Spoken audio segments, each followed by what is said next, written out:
Chapter 6. A short-lived college education, the would-be doctor. Education is a private matter between the person and the world of knowledge and experience, and has little to do with school or college. Lillian Smith, American writer. Many young boys grow up wanting to be a doctor. As far as he could remember, Tony wanted to become one, but he was poor, an orphan who had to learn how to fend for himself even at a young age. There was no way he could fulfill his goal, which felt like a fantasy. For how could he afford a medical degree, which even today is the most expensive postgraduate diploma anyone could pursue? Although his elder brothers had joined the United States Navy and were enjoying a lucrative income compared to the local workers, they had gotten married and had their own financial responsibilities and could not fully be counted on for financial support. For Tony at that time, pursuing a medical degree was totally impossible. It was like reaching not for, but beyond the stars. Truly, he had reached a critical crossroad in his lifetime, and he did not know what to do. Then he made an abrupt decision.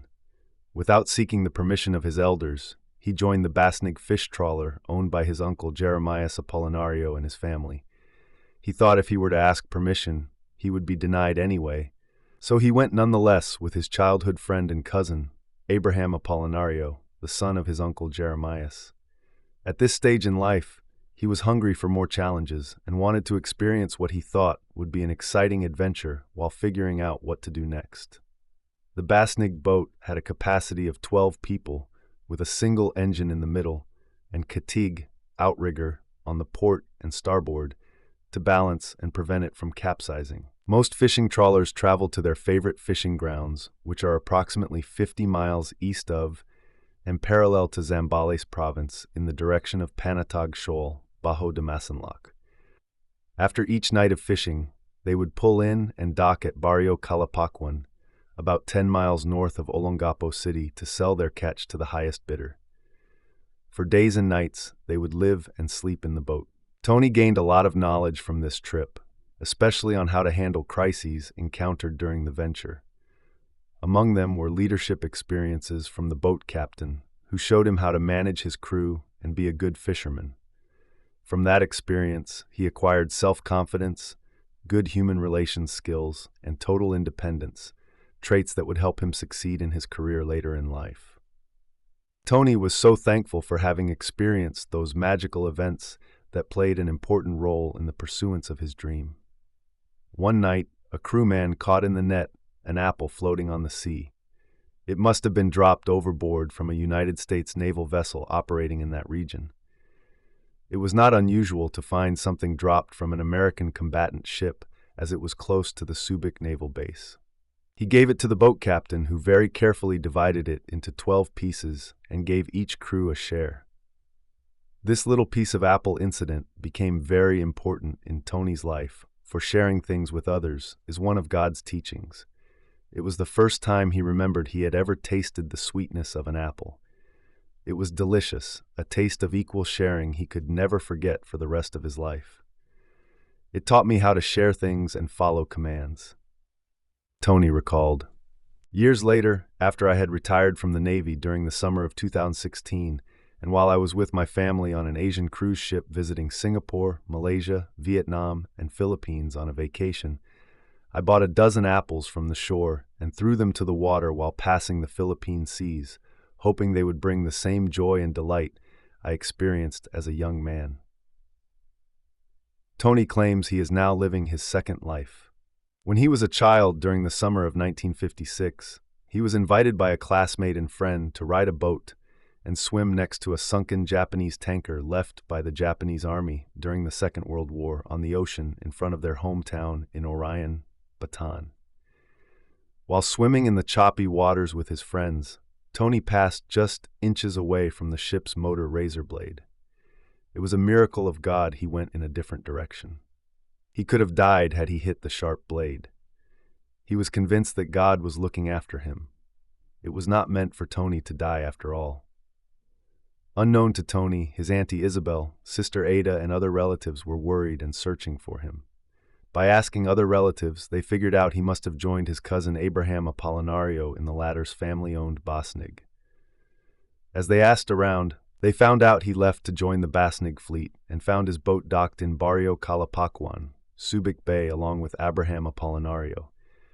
To appease Tony, they promised that he could enroll at the Far Eastern University in Manila the following semester to pursue his medical degree. Far Eastern University, located in the University Belt of Manila, is well known for its medical school.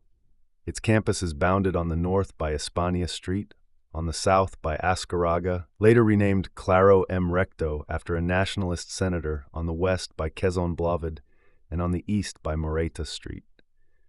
There were a lot of boarding houses for students in the area, and Tony stayed in the house of Marina Banzon Vasquez and her doctor husband, who were his distant relatives from Pilar, Bataan. But life was hard for Tony during those early years of his short college life. He had limited funds and could barely even come home to visit his beloved hometown Orion on special holidays and spend Christmas with his family. Sometimes he would have barely enough coin change in his pocket. When he asked for money from his father to cover his matriculation fees, books, and his daily expenses for the next semester, Tony vividly remembered the moment when his father paused for a while and then summoned his stepmother to ask her to borrow money from somebody else. To save money, he transferred to the apartment of his cousin, Remedios Reyes, and her husband, Kuya Carding Reyes, in Caloocan for free lodging when he returned to Manila. It was far from the school, but he could extend his limited budget. Tony always thought and finally realized his family could not possibly afford to send him further to medical school. After all, when the next time he went home, he overheard his parents again talking about where they could borrow money for his expenses. He knew his education was taking a heavy financial toll on them.